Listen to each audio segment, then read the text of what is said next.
Mariah Giselle was just a year old when her life was brutally taken in Port Arthur, Texas. Zamora Foe was not even 2 when she suffered the same horrific fate in Jacksonville, Florida. Their deaths weren't accidents. They were brutal acts of violence committed by people who should have protected them. These cases are horrifying, but they're all too common. Every day, children are left in the care of people who hide their cruelty behind charm, manipulation, or silence. We must be extremely careful who we allow around our children. Predators don't always come with warning labels. Sometimes they come as boyfriends, as mothers, as trusted caregivers. These babies mattered, their lives mattered, and now their stories must matter too. You might be wondering why you haven't heard about Mariah Giselle or Zamora Foe. That's exactly the problem. These cases haven't made national headlines. They haven't sparked outrage on morning talk shows, but they should have. These babies deserve more than a quiet burial in a forgotten case file. They deserve to be known, to be mourned, to be fought for. And if the media won't amplify their stories, then we will. Mariah and Zamora deserve justice. We must speak for them now because silence is complicity.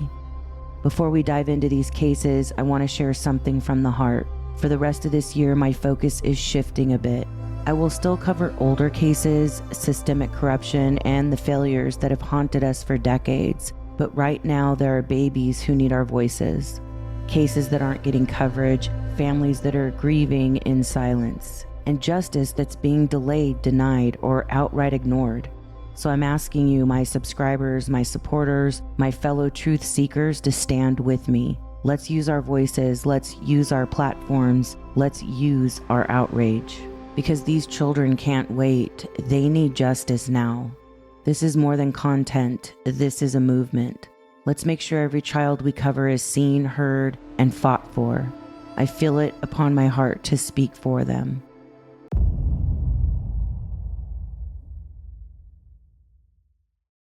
Before we talk about what happened to Mariah Giselle, we need to talk about who she was. Mariah wasn't just a victim. She was a baby girl who radiated joy. Her mother, Stephanie Lopez, describes her as endlessly curious, always reaching, always watching, always wanting to learn. She smiled constantly, not just the fleeting kind of smile that babies give when they're sleepy or amused, but the kind that made you stop in your tracks. The kind that made strangers smile back. Stephanie's pregnancy was brutal. She had a condition so severe she had to be fed through a tube.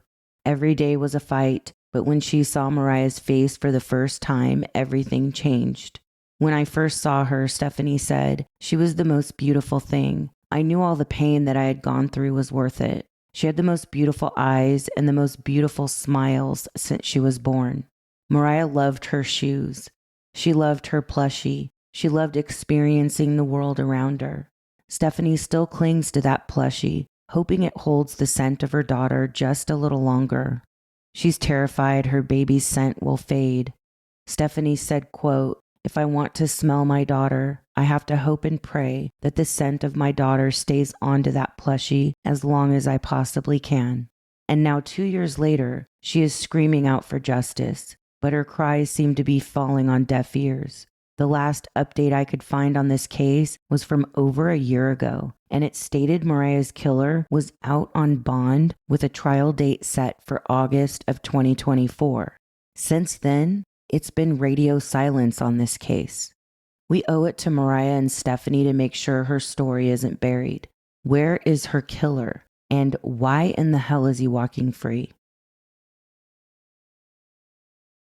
Stephanie Lopez will never forget the moment her world collapsed. On July 1st, 2023, she woke up to her then boyfriend, Gonzalo Alvarado, standing in front of her, holding Mariah's lifeless body. Her baby's eyes were halfway open. Her skin was purple. Stephanie panicked and didn't understand at first what was even happening. She ripped Mariah from Gonzalo, screaming, "My baby, my baby." She began performing CPR on little Mariah and called 911 immediately. The operator tried to calm Stephanie, guiding her through her attempts to save her daughter. Stephanie vividly remembers Mariah's body was so cold and purple. But she didn't give up. She screamed out for a miracle. When first responders arrived, they took over doing everything they possibly could to save Mariah.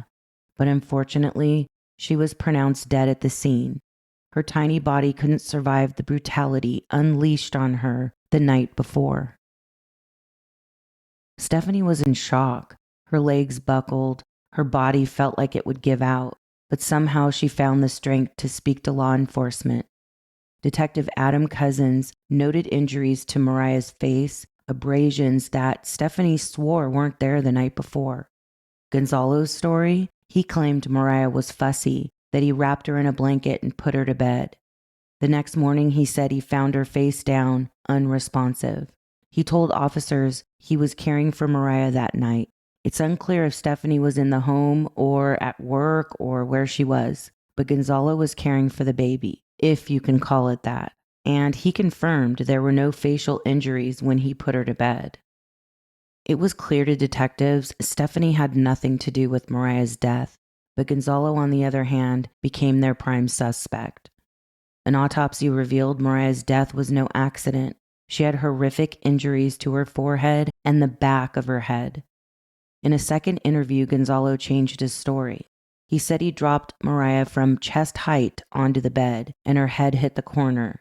But his story doesn't even come close to explaining the extent of the injuries cataloged at autopsy. Detectives weren't buying it. They presented evidence to the DA, who in turn argued the case in front of a grand jury, which resulted in 23-year-old Gonzalo Alvarado being indicted on the first-degree felony charge of injury to a child with the intent of severe bodily injury. He was then arrested, and his bond was set at $500,000.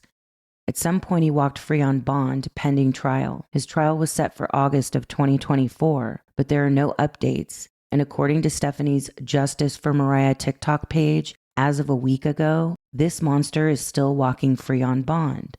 What on earth is the holdup? This monster is a threat to society, children especially. How is he walking among us? How is he not charged with murder?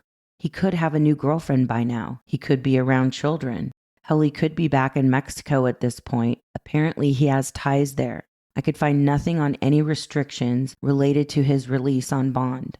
I even had my AI scour the internet looking for any updates or more information, and it came up with nothing, which absolutely infuriated me. So what now? How can we help Mariah and her mother? This is what we can do right now to spring into action. First, there's a petition written by Stephanie we can all sign. Just go to inspectorgenxer.com and you can sign it there. We can also call or write the Jefferson County DA, Keith Giblin, and put pressure on him to get his ass moving on this case. Screenshot his contact information I've put on the screen and reach out to his office. This is the least we can do for this precious baby girl.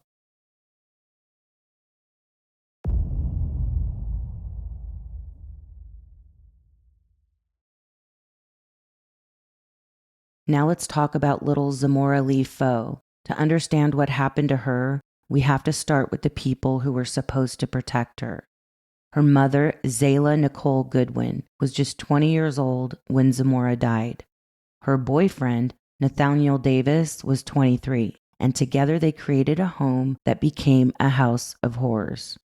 But before that, Zamora was born into love. Her biological father, Brandon Foe, called her my miracle. He adored her and was very present and involved in her life. Brandon and Zayla were together when Zamora was born, but the relationship didn't last. The details of their breakup haven't been publicly disclosed, but what's clear is, soon after the breakup, Zayla began dating Nathaniel Davis. They had only been dating for 3 months before Zamora's death. Zamora's grandmother, Patricia, adored her and cherished every moment she spent with her granddaughter. That's why she was extremely concerned and devastated when Zayla suddenly stopped bringing Zamora over, only offering vague excuses but no real explanation. She began isolating Zamora from other family members as well, raising concerns. The family continued to reach out but would get no response. It's unclear how long this went on before Zamora's death, because my first question when looking into this was, did anyone report their concerns or call for a welfare check? But from what information I was able to gather on this case, it doesn't seem like the isolation occurred for much more than a week or two before Zamora's tragic death. Witnesses close to the case have stated Zayla changed after meeting Nathaniel, isolating not only from family, but from friends as well. One of the most dangerous tactics in cases of child harm is the silence. It's the way monsters isolate children from the people who love them. That's exactly what happened to little Zamora. Her grandmother, Patricia Foe, cared for her regularly. Her father, Brandon, adored her. But then suddenly, Zamora's mother stopped bringing her around. No more visits, no more updates, no more access. Patricia said, quote, "Then all of a sudden she quit bringing her and kept making excuses when we weren't allowed to see her." That's not just suspicious, that's a red flag. And it's one we see far too often. When a child is suddenly cut off from grandparents, aunts, uncles, or even neighbors, pay attention. Because isolation is how monsters hide bruises. It's how they silence questions and control the narrative. Zayla and her boyfriend Nathaniel Davis moved just 5 days before Zamora was found unresponsive. A woman living in that home noticed injuries on Zamora. Now, her name's been redacted from public documents, but it's been widely reported it was Zayla's grandmother. Within days of the couple moving in, she noticed the injuries on Zamora and that she had stopped walking. She asked Zayla what happened. Zayla claimed Zamora had, quote, fallen in the bathtub at their previous home, but the woman didn't report her concerns to authorities. And days later, on September 10th, 2024, paramedics from the Jacksonville, Florida Fire and Rescue Department were called to the home on Taurus Circle North. The call came after Nathaniel Davis, Zamora's mother's boyfriend, was found performing CPR on her unresponsive body. The arrest affidavit states that a woman who lived in the home said she was awakened by a loud commotion in the living room and walked in to see Nathaniel trying to resuscitate Zamora. Paramedics found Zamora in cardiac arrest, unresponsive, and covered in injuries. She was rushed to Wolfson Children's Hospital in Jacksonville, Florida. Doctors immediately listed her in critical condition, and according to the arrest warrant, they were not optimistic about her survival. Her injuries were extensive, leaving medical staff horrified. Zamora also tested positive for illegal substances, making her situation even more dire. Doctors did everything they could and placed her on life support, but tragically 8 days later, Zamora's body gave out, and she was pronounced dead on September 18th, 2024. Detectives from the Jacksonville Sheriff's Office launched a full investigation immediately after the 911 call. A search of the home revealed clear evidence Zamora suffered unfathomable violence and SA. It was also evident that illegal substances were being used in the home. Zayla told police that Zamora had fallen in the bathtub at their previous home in Hilliard while Nathaniel was bathing her. She claimed the injuries were from that incident and that Zamora had trouble walking afterward. Why would you allow your boyfriend of only 3 months to bathe your daughter? That in itself should be a crime. Zayla knew Zamora was being harmed by this demon and did nothing. Zamora stopped walking, stopped eating, and Zayla didn't seek medical attention at the request of Nathaniel. We know why he wouldn't want Zayla to take her to the doctor, because he was obviously injuring this precious baby. Zayla also said Zamora's swollen lips were likely an allergic reaction and denied noticing any other signs of trauma. Initially, both Zayla Goodwin, 20, and Nathaniel Davis, 23, were charged with child neglect and held on $500,000 bond. But after the medical examiner ruled her death a homicide on December 24th, 2024, their charges were upgraded. Zayla's were upgraded to aggravated manslaughter. Nathaniel's were upgraded to first-degree murder. Both Zayla and Nathaniel have pled not guilty to the charges. Nathaniel had previously been arrested January 29th on a charge of domestic battery involving a different 20-year-old woman. He pled no contest and was sentenced to 12 months of probation, which he had violated, and was sentenced to 1 year in jail, according to court records. So he has a history of violence. The state will seek the death penalty for Nathaniel Davis. Zamora's father, Brandon Foe, called her my miracle and stated, quote, "I broke down the first time I heard about it. I broke down heavily. I didn't know how to function anymore. I didn't know how to move anymore." Her grandmother, Patricia, said, "I want them to be punished. I want to know what this baby went through. They don't seem to show any type of remorse." Brandon has recently spoken out and shared his story. Let's hear some of what he had to say. I'm Brandon Foe, and I'm finally ready to talk about what happened to my daughter, Zamora Foe. Would you start off sharing what happened with your wreck? I got in an accident. The person who was driving was diabetic for drop. We flipped. I flew 65 feet in the air. I landed on my back, severed my spinal cord. And they said it was something called the T12 and all the way down to T8 passenger seat. And I flew out the sunroof. Was anybody else involved? My aunt's ex-boyfriend was, and my friend that was like my brother, Ray. He was the one that passed away in the back. I was in the hospital for, I say, like 3 months to start with. And I had to go back. There's like other complications that happened. In all, I was probably in the hospital for about 14 months. In the past 2.5 years that the wrecks happened. How did it feel waking up knowing that you would never walk again? I mean, at first it was really blurry. It was a blur. I ain't soaking in like that. I knew I couldn't. I knew I couldn't move my legs. I knew I was stuck in bed, but it was like they say your life flashes before your eyes. That like it's true. Like for the first 2 weeks, I was just catching up on everything. Throughout my whole life, I was just catching up on everything. Like finding out what it meant. I didn't really face it until I say about 3.5 months, 4 months in. I'd already been home when I really faced what had happened. So How old were you? the wreck happened January 12th. My birthday is November 9th. I just turned 18.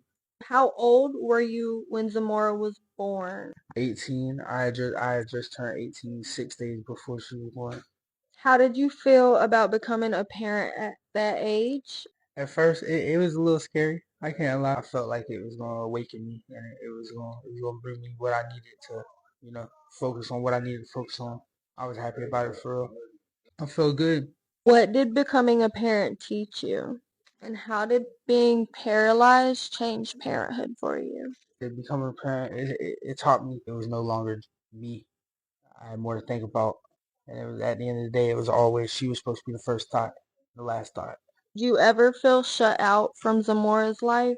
Yeah, especially like after the wreck, nobody really tried to get to me. Everybody understood, but they acted like they didn't understand that I couldn't get to her. My position, my situation. No, nobody really brought her up to the hospital at first. They really kept me away unless I had something. When the wreck first happened, I didn't really see my baby like that at all. Say about 6 months in, whenever the settlement, whatever. That's when I can come up there. I can bring her to see you. But I need this. I need gas money. It was always what they was trying to do. I didn't care as long as I got to see my baby. I didn't care how much money they wanted. I just wanted to see my little girl. What did you try and do while you were still processing your wreck? Understood that I wasn't there to take care of my baby like that, like I was supposed to be. Try to pay for daycare. That was denied. Something happened with one of technically Zamora's mother's cars. I had bought one of them. I bought her a new car. So I tried to do anything I could as long as that had to do with me seeing my baby at the end of the day. As long as I got to see her at the end of the day. What's your favorite thing about being Zamora's father? Everything. I can't just pinpoint one thing. Everything. I love everything. Everything about my little girl. What did you picture Zamora as when she got older? I knew she was gonna be intelligent. She's gonna be smart. What do you want people to know about Zamora and her story? To watch their kids no matter who they're around. Only you know what you're doing. You'll never know what somebody else is doing. Keep their eyes open. It might be the person you never expected to be there. Cause your child harm. What do you want people to remember most about Zamora? That she was an innocent little girl. She didn't deserve what happened to her. The people that did what they did to her deserve the worst, because that's what they gave her when she didn't deserve none of it. What was your relationship with Zayla like before this? I never really understood that she was really always had evil in her. And now that I sit back and I think upon like the things that used to happen whenever we were together before this happened, just how she would act, like kind of mad at myself for not, seeing it sooner than what it was, because I like it's just the way that she would act and the way that the things that she would start arguments over, they didn't make sense. So it's like she sometimes she really was like crazy. Never peeped onto that until it was too late. Have you talked to her since this has happened? I talked to her one time on a three-way call as my baby was still in the hospital. And I asked her what happened. The person that was doing the three-way call came over the call and said, we said that this was going to be a good call. She wouldn't even let her talk. That same person said that there was an 8-page letter that Zayla had wrote me. She was trying to read it to me, but I could hear the pauses in her voice, and to me it sounded like she was changing it up. I didn't really care to listen to none of it. I wanted to hear what she said, but once I realized that that wasn't going to happen, I just hung up. I ain't talked to her since.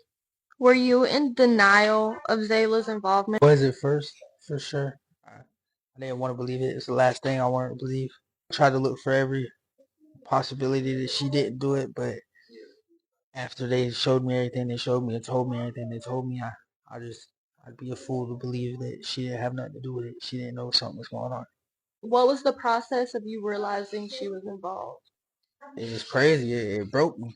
The last person you'd expect to do something like that. There hasn't been nothing said. Nobody has said anything. Nobody has said the truth. Nobody has opened up about nothing. So that hurts. It's weird. Just don't nobody know anything. Was DCF ever involved at any point? They were involved. Her end of things, she had my baby out her sleeping in the hallway and her playpen, and there was dogs right in the next room over, or something like that. But when DCF showed up, I had her for a few weeks, and then she got in a better house. She got her back, but there wasn't really nothing I could do because I couldn't take care of her by myself, so they couldn't fight it the way I wanted to. Were there any red flags that you didn't notice? None that I was aware of, no. It happened out of the blue. Like one day I just lost touch. I just lost connection with them. Like they didn't talk to me. She didn't talk to me. She didn't let me see my baby no more. That was literally a week before this happened. It went dark. They ain't talk. She ain't contact me, none of that. I feel like one of the red flags that we didn't notice was all of the boyfriends around. Well, we noticed it and we spoke on that. Like you spoke on that to her. I've made comments numerous times that she had my daughter around too many men. She just blew it off. Oh, I'm taking care of our daughter, not you. That hurt me too because she knew that it was my situation and my position that made me not able to take care of my daughter. Nothing else, nothing above that. There was a lot of red flags now that I think about it. Whenever she got in the situation, dude shot out her car. That's why I bought her a new car. No, it was a different dude. They just blew all that off. That she didn't see the wrong in it. It wasn't her fault. She just blew it off and made it lesser than what it was. I regret a lot of things because I found myself kind of pushing things off too because I knew I couldn't do nothing about it. Whenever she'd be with a new guy, I wouldn't even put my input in anymore because it didn't matter. She was just gonna hang the phone up and not talk to me for a couple weeks and then hit me up one day and ask me if I wanted to see my baby. That's how it always went. So I just kept my mouth closed, dealt with the new ones as they came, and got to see my daughter all the way up until I didn't. When was the last time that you saw Zamora? Zamora's accident happened September 10th. I didn't see her like September 4th, September 3rd, so I could see my baby. How did you find out what happened? What were you doing and how did you react? I was in the hospital actually showing off a poster I had painted for my baby. It's like a galaxy themed poster with pictures of her on it and stuff. I was showing it to my aunt that I haven't talked to in a while. I was showing it to her. A detective walked in, and I knew he was a detective because he had a badge on like a necklace and stuff. So I hung the phone up. I started talking to him. Immediately I asked him, at first I asked him what was wrong with my baby's mother. He said everything was okay with my baby's mother, but that's why he was here. And I said, what's wrong with my daughter? He looked me wise and he was like, "That's why I'm here to speak to you, Mr. Foe." And I instantly started crying. I was like, "Nah, what's wrong with my daughter? What's wrong with my daughter?" He told me he was a homicide detective. I started getting mad. I didn't know what was going on. Like, I kept asking him, "Why are you here if you're a homicide detective?" So immediately I asked him if my baby was awake. He told me no. I said, "She breathing?" He said, "Yeah, she was on life support." I feel bad for talking to that man the way I did because I kind of cussed him out. Told him that if he was a homicide detective, his job didn't start until my little girl was dead. So what was he waiting on? I do regret telling him that because that was messed up. Nobody's waiting on a dead child. It was just too much going on. And he was trying to talk to me, like calm me down, but I'm not that type of person. I just wanted to know what was going on. I kept popping off like, "Tell me, tell me, tell me." I told him to cut to the chase. And he left the room and he waited for me to calm down. He came back like an hour later. He told me everything that happened. And think of how bad it really was. I was just going through it. I just knew that if homicide detectives were there, it had to be worse. It had to be bad. When you got to the hospital and seen her, can you walk me through what that looked like? I know what bad looks like, and especially through my position and my situation, I know how much the body can take. It can take a lot, but it can only take so much. And whenever I see my little girl, I just knew. I'll be honest, I wasn't really in the room that long. Any of the days I was there, I just couldn't. I couldn't look at her like that. 'Cause I knew she wasn't coming back. First me to talk like that, but I just knew it. Like her, she didn't look the same. It wasn't her. I asked all the questions in the world to the doctors. But what really let me know is they had this machine that was hooked up by her feet. It was blowing like hot air. I looked at the doctor and I said, "This machine, the only thing is keeping my little girl warm." They told me, yeah. Whenever they said that, I just couldn't be in the room no more. Because I knew deep down she was already gone. Any family members aware of what was going on? I can speak for my side of the family. I know none of us knew. I can't really speak for her side. I know it's hard to believe that there was people other than her and him in the household and nobody heard anything. Nobody knew anything. But I have my own opinion. Has anybody spoke out since then? It's been nothing but drama with that side, so nobody really talks from that side. And you kind of answered this already, but did you ever try to warn Zayla in the past about her boyfriends? Yes, for sure. I have. I told her that I know she's got her feelings, got her heart, but just because she feels a certain type of way to somebody does not mean that they get that meaning to Zamora. Not to have our little girl around everybody. It's not how it's supposed to be. I was raised that if you didn't change me when I was younger, you're not gonna change my. That's how I was raised, but it's how I feel on the topic. If they weren't in the hospital room when you gave birth, they shouldn't be changing our daughter. What role do you think that Zayla played? I've sat there and I've thought a lot. I don't know, honestly. I know she had something to do with it. I don't know if it was from the beginning to the end or if she just found out it was too deep in. I don't know. I know she had something to do with it, and that's enough for me. That's all that matters. How did you feel about the initial child neglect charge? That broke me, honestly. It really did because I knew the severity of my baby's injuries. And I knew where I was going every day while they were sitting in the jail facing them neglect charges. I know what I was going to look at every day and what I was going to see. It was a lot more than just neglect. I told the detectives that my little girl was sitting in the ICU room for 5 days, not breathing, not doing nothing. Her eyes didn't move. She didn't twitch, nothing. How do you tell me that's just neglect? That's murder. They killed her, you know. That's the evil things to that little girl. Only they know what they did to her. That's what really hurts. They can say it. They can speak on it. Not going to. Knowing they're never gonna come home in the end for them. Still not gonna let people know what needs to be known, what people want to know. They'll never state that. It's in hopes that they keep themselves facing what they need to face. How do you feel now that the charges have been upgraded? It'll never bring my baby back. That's one thing I've had to face. Get ready for this trial and knowing even when the trial's over, how good am I really gonna feel about it? At the end of the day, she's not walking out of that courtroom with me. I feel good about him upgrading the charges. As many charges as he's got for doing what he did to my little girl, there's no out for him. I just wish that they would do something else about her charges because she's only 21. 30 years, that's 51 years old. I know people that still go out to eat, go and have them some good times at 51 years old. Don't deserve that at all. That girl don't even deserve to get out when she's 80. You give her life without parole, at least, or the death penalty right next to him. Two separate rooms right beside each other. That's how they need to go. Do you feel supported by the people working Zamora's case? There's certain people that have been really helpful. bring me as much peace as they can and let me know as much as they can.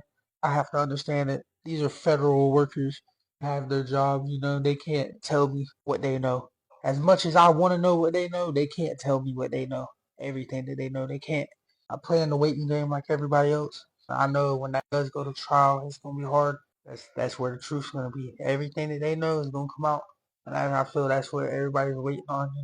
Then we'll see the punishments that they deserve, hopefully. What was the last information that you received? The last information I received is the last things that everybody else has heard, which is the charges being upgraded.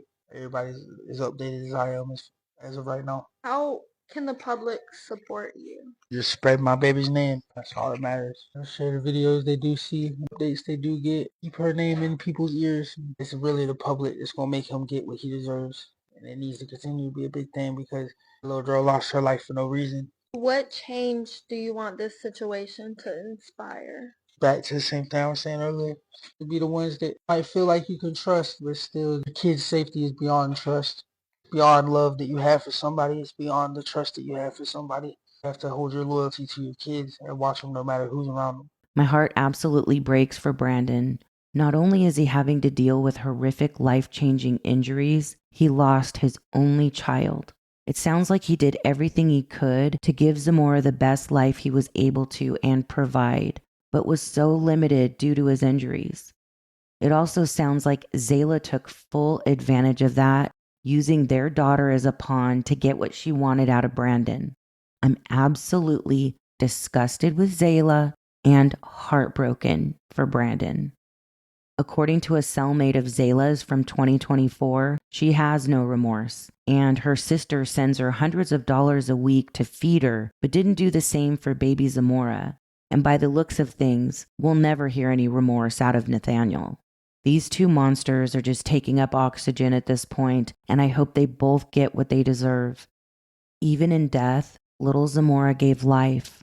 Her heart, liver, and kidneys were donated to other children in need. What a horrific tragedy. Two beautiful baby girls, violently ripped away by those who should have protected them. The least we can do is share their stories and demand justice. There are moments when the weight of a story is too heavy to carry alone, when the facts are so brutal, the silence so deafening, and the loss so profound that simply telling the story isn't enough. That's why this channel exists, not to sensationalize tragedy, but to transform it into action. We are not just a true crime channel. We are a movement, a voice for the voiceless, a rallying cry for justice. As we close this video, I want to speak directly to every parent, every caregiver, every neighbor, and every person who has ever felt that gut instinct that something wasn't right. We must be vigilant, not just with strangers, but with the people we allow into our homes, around our children, and into our trust. Monsters can hide behind familiarity, behind relationships and excuses. When a child suddenly disappears from view, when visits stop, when bruises appear, and explanations feel hollow, those are not moments to stay silent. Those are moments to act. Zamora Lee Foe was just 22 months old.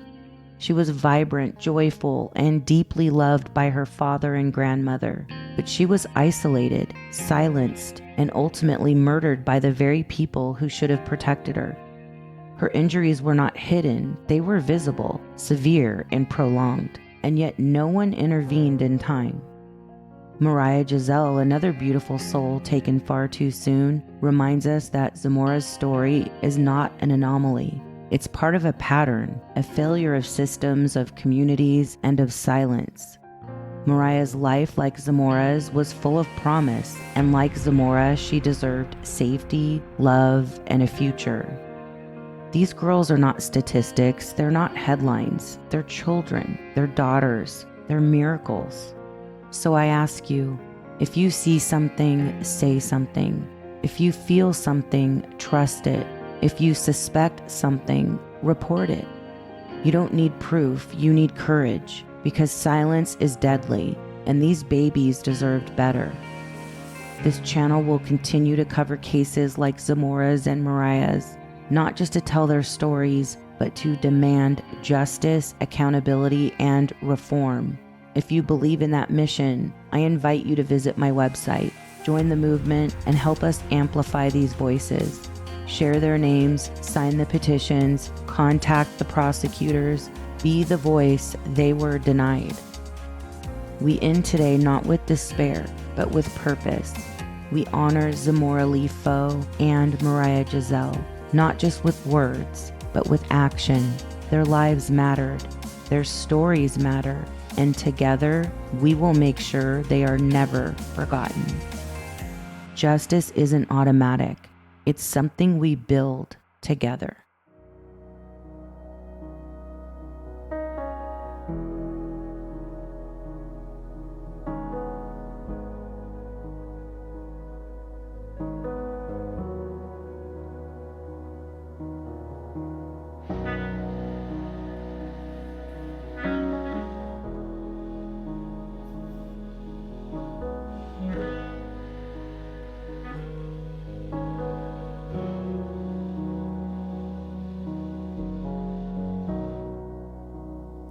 Every step forward is another add-on.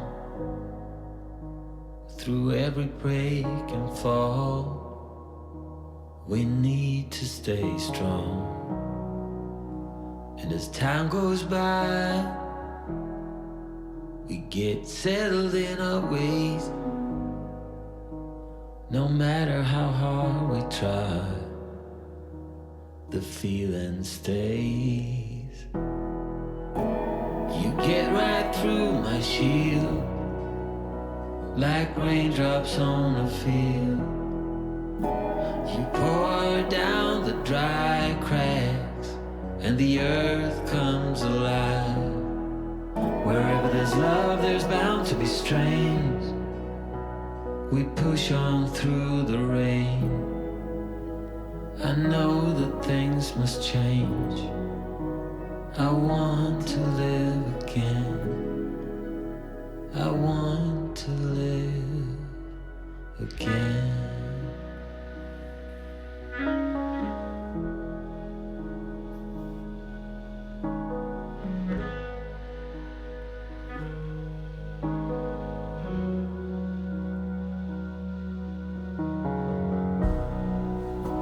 So throw it all at me. Spark hit the golden child.